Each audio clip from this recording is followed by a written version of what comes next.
नमस्कार मित्रांनो, माझ्या यूट्यूब चॅनलवर तुम्हा सर्वांचं एकदा मनापासून स्वागत आहे। आजची बिग ब्रेकिंग न्यूज खास सरकारी कर्मचाऱ्यांसाठी आनंदाची बातमी, मिळणार मोठा आर्थिक लाभ आणि याबाबत केंद्र सरकारने दिली आहे मोठी प्रतिक्रिया। काय आहे ही बातमी जाणून घेण्यासाठी व्हिडिओला शेवटपर्यंत नक्की पहा।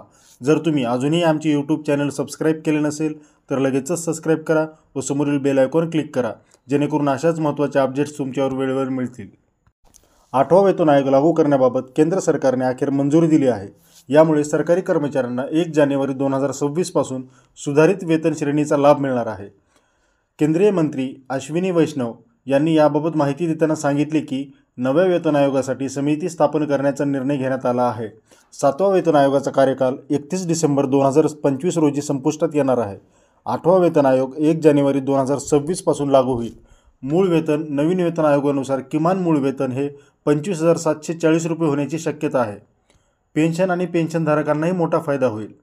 केंद्रीय कामगार युनियन गेल्या अनेक दिवसांपासून 8वा वेतन आयोग लागू करण्याची मागणी करत होती आणि आता ती मंजूर झाली आहे। तर मित्रांनो, ही माहिती तुम्हाला कशी वाटली कमेंट करून नक्की सांगा। व्हिडिओ आवडल्यास लाईक शेअर करायला विसरू नका, सबस्क्राइब करणे विसरू नका। धन्यवाद मित्रांनो, जय महाराष्ट्र।